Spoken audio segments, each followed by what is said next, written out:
दोस्तों, क्या आप जानते हैं कि मकर संक्रांति सिर्फ पतंगों का त्योहार नहीं बल्कि केरल में यह एक ऐसा पवित्र उत्सव है जिसकी दिव्यता आकाश तक गूंजती, जहां लाखों लोग जंगलों और पहाड़ों को पार करते हैं सिर्फ एक दिव्य प्रकाश मकर ज्योति की झलक पाने के लिए। और इस प्रकाश के पीछे छुपी है सदियों पुरानी रहस्यमयी और अद्भुत कथा। आज की इस वीडियो में हम उसी कथा में उतरेंगे, एक ऐसी यात्रा जहाँ तपस्या है, आस्था है, क्रोध है, करुणा है और है भगवान अयप्पा की अविश्वसनीय लीला।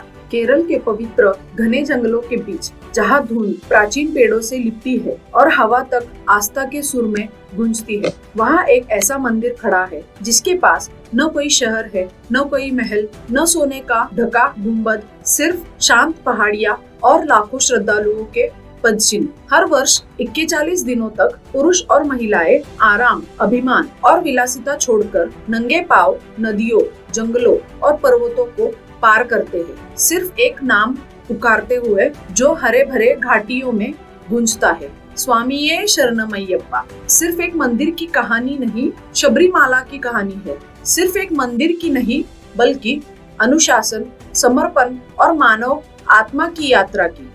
हर कथा एक श्राप से शुरू होती है और यह कथा एक ऐसे राक्षस से जिसने मरने से इनकार कर दिया था। बहुत समय पहले जब देवता मनुष्य के बीच विचरते थे, देवलोक एक भयानक संकट से घिर गया था। उस संकट का नाम था महिषी, एक अत्यंत शक्तिशाली दानवी जो असुर कुल से थी। उसका भाई महिषासुर देवी दुर्गा द्वारा मारा गया था। भाई की मृत्यु से क्रोधित होकर महिषी प्रतिशोध की आग में जल उठी। वह ब्रह्मा के पास गई और इतनी कठोर तपस्या की कि स्वयं देवता भी भयभीत हो उठे। ब्रह्मा उसकी तपस्या से प्रसन्न होकर उसके सामने प्रकट हुए और वरदान देने को तैयार हुए। महिषी ने मांगा कि उसे केवल उसी बच्चे द्वारा मारा जा सके जो शिव और विष्णु दोनों से उत्पन्न हुआ हो। उसे पूरा विश्वास था कि यह असंभव है, क्योंकि शिव और विष्णु दो विपरीत शक्तियाँ कभी एक न होगी। उसी अहंकार में उसने तीनों लोक में विनाश फैलाना शुरू किया। मंदिर जलाए गए, ऋषि आश्रम तबाह हुए, देवता बादलों के पीछे छिपकर संकट को देखने लगे और उसी अंधकार के क्षण में नियति ने करवट ली। महिषी को रोकने के लिए देवताओं ने एक पुराना रहस्य याद किया। वो समय जब समुद्र मंथन के दौरान विष्णु ने मोहिनी रूप धारण किया था। मोहिनी सिर्फ रूप नहीं थी, वह स्वयं माया थी और उसके रूप पर केवल एक ही देवता आकर्षित हुए थे, शिव। महिषी को मारने वाला वही हो सकता था जो शिव और विष्णु की संयुक्त ऊर्जा से जन्मे। इसीलिए देवताओं ने दोनों से प्रार्थना की। जब शिव ने मोहिनी का दर्शन किया तब ब्रह्मांड में ऊर्जा का एक दिव्य संयोग हुआ और उसी से जन्मा एक तेजस्वी बालक जिसकी आंखें बंद थी और जिसका शरीर अलौकिक प्रकाश से चमक रहा था। देवताओं ने पहचाना, यह कोई साधारण बालक नहीं, यह सृष्टि और संहार दोनों का पुत्र है। उसे कहा गया हरिहर पुत्र, यानी विष्णु और शिव का पुत्र, और आगे चलकर वही कहलाए अयप्पा, भगवान और पिता समान। बालक को पृथ्वी पर प्रकृति की गोद में छोड़ दिया गया, केरल की पवित्र बांबा नदी के किनारे। उसी समय शांडलम राजवंश के राजा राजशेखर वहां से गुजर रहे थे। धुंध में उन्हें शिशु का रोना सुनाई दिया। उन्होंने देखा एक दिव्य बालक नीली रेशमी वस्त्र में लिपटा, गले में सुनहरी घंटी पहने हुए पड़ा था। तभी एक ऋषि वहां प्रकट हुए और बोले, यह बालक दिव्य उद्देश्य से जन्मा है, इसे अपना पुत्र मानकर पालन करो। राजा जो निसंतान थे इस उपहार से अत्यंत प्रसन्न हुए और बालक का नाम रखा मणिकंदन। जैसे जैसे मणिकंदन बड़ा हुआ वह ज्ञान, युद्ध कला और करुणा में निपुण होता गया। लोग बातें करते, वह मानव रूप में देवता है। समय बीता और रानी ने राजा राजन नामक एक पुत्र को जन्म दिया, लेकिन राजा ने मणिकंदन को ही अपना उत्तराधिकारी घोषित किया। इसी बात से दीवान के मन में जलन भर गई। उसने षड्यंत्र रचने शुरू किए, जहर, जाल, झूठे आरोप, पर हर बार मणिकंदन सुरक्षित बच निकला। यहाँ तक कि जब वह एक अजीब बीमारी से ग्रस्त हुआ तो एक वृद्ध साधु आए जो वास्तव में शिव ही थे और उन्होंने स्पर्श मात्र से उसे ठीक कर दिया। दीवान असफल हुआ तो उसने सबसे खतरनाक योजना बनाई। दीवान ने रानी के मन में संदेह भरा, क्या यह उचित है कि उत्तराधिकारी कोई और बने? रानी भ्रमित हो गई और उसके बाद उसने बीमारी का नाटक किया। कोई वैद्य उसकी बीमारी नहीं समझ पाया। आखिर में दीवान के व्यक्ति ने कहा, केवल बाघिन का दूध ही इस बीमारी को ठीक कर सकता है। पूरा राज्य स्तब्ध हो गया। ऐसा कार्य कौन कर सकता है? तब आगे आया मणिकंदन। मैं जाऊंगा पिताजी। राजा ने रोका, तुम बच्चे हो। पर मणिकंदन ने कहा, वन मेरा मित्र है और मेरा मार्ग नियति लिख रही है। वन में प्रवेश करते ही 5 तत्व पृथ्वी, जल, अग्नि, वायु, आकाश उसके रक्षक बनकर पीछे चले। उसी यात्रा में उसने महर्षि के आतंक को देखा और उसे रोकने के लिए युद्ध छेड़ दिया। आकाश गरजा, अजुता नदी लाल हो गई।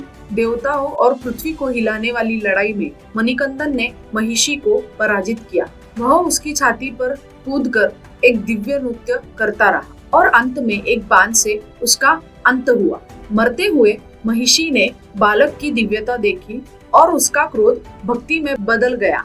महिषी का श्राप समाप्त होने के बाद उसका दिव्य स्वरूप लीला बनकर पुनर्जन्म लेता है, जो आगे चलकर मल्लिकापुरुषोत्तमा कहलाती है। उनका मंदिर आज भी अयप्पा के मंदिर के पास है, जहाँ वह अपने प्रभु की प्रतीक्षा में खड़ी मानी जाती। उसी समय इंद्रदेव ने बाघ का रूप लेकर अयप्पा की सहायता की और मणिकंदन बाघों की एक टोली के साथ पांडलम लौट आया।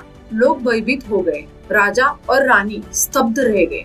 तभी वहाँ ऋषि प्रकट हुए, जिन्होंने राजा को पहली बार बालक दिया था और उन्होंने घोषणा की, यह कोई साधारण राजकुमार नहीं, यह हरिहर पुत्र है, शिव और विष्णु का पुत्र। राजा रो पड़े। उन्होंने अपनी गलती समझी और क्षमा मांगी। पर मणिकंदन ने कहा, सब कुछ जैसा होना था वैसा ही हुआ है। मणिकंदन ने कहा, जहाँ मेरा तीर गिरेगा वही मेरा मंदिर बनाना। तीर शबरी की पहाड़ी पर गिरा, जहाँ माता शबरी ने राम की प्रतीक्षा की थी। संत अगस्त्य के मार्गदर्शन में राजा ने वहाँ शबरीमला मंदिर का निर्माण किया। मकर संक्रांति के दिन परशुराम ने स्वयं अयप्पा की प्रतिमा की प्राण प्रतिष्ठा की। देवलोक लौटने से पहले अयप्पा ने कहा, जो भी 41 दिनों का व्रत, ब्रह्मचर्य, सरलता, आत्मशुद्धि का पालन करेगा, उसी को मैं दर्शन दूंगा। कथन में आता है कि तभी शनिदेव वहां आए। उन्होंने कहा, हे धर्मशास्त्र, मेरे प्रभाव से देव भी ना बचे। अयप्पा बोले, यदि तुम अभी मुझे कठिन परीक्षा दोगे तो मेरे भक्त भी कष्ट पाएंगे, उन्हें बचाओ। शनिदेव पिघल गए और बोले, जो भी आपका व्रत करेगा, सरल जीवन जिएगा, इच्छाओं पर नियंत्रण रखेगा और काला पहनेगा, उसे मेरे कठोर प्रभाव से सुरक्षा मिली। इसीलिए काला रंग शौक नहीं बल्कि धैर्य, संतुलन और आंतरिक शक्ति का प्रतीक बना। भक्त नंगे पांव चलते हैं, काले वस्त्र पहनते हैं और इरुमुड़ी सिर पर रखते हैं। एक थैला जिसमें एक तरफ अर्पण और दूसरी तरफ आवश्यक वस्तुएं होती। वे पवित्र पांबा नदी में स्नान करते हैं और अयप्पा के 18 पवित्र सीढ़ियां चढ़ते हैं, जो मानव अहंकार के 18 स्तर माने जाते हैं। कई लोग इसे सिर्फ धर्म मानते हैं, पर इसके पीछे मन और शरीर की गहरी साधना छुपी है। उपवास और शाकाहार शरीर शुद्ध करते हैं, संयम मन को स्थिर करता है, नंगे पैर चलना